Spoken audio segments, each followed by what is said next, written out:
Hi, this is Tom with Certified, and I wanted to bring to you an alarming fraud vector that I learned at the ALTA convention in LA. And what it has to do with is a spoofed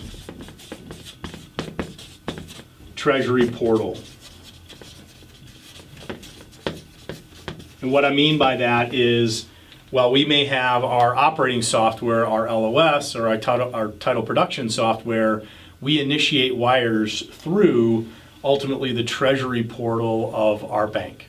So the way this fraud worked was there was an owner that accessed the company system from her home device, which we all do, right? We all do it all the time.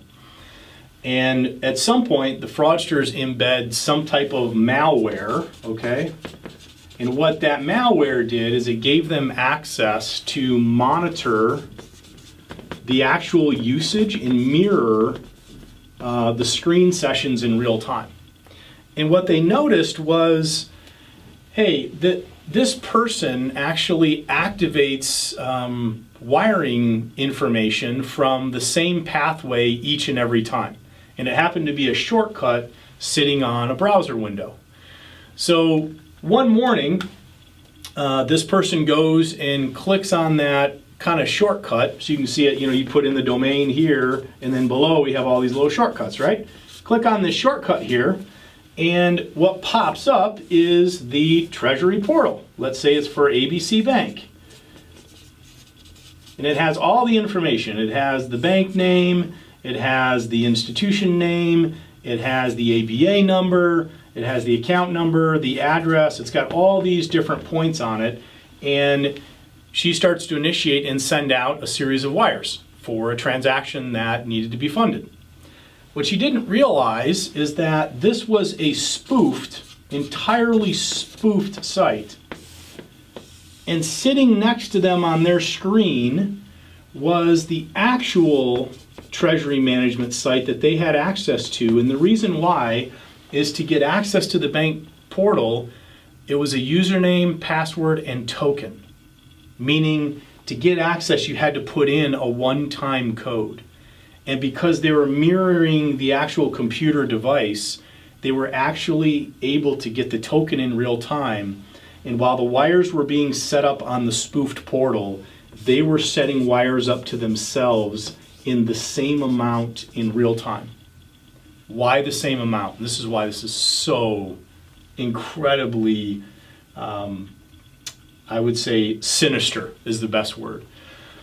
Because later that day, when the individual calls the bank back because the wires hadn't arrived, you're calling and confirming what typically?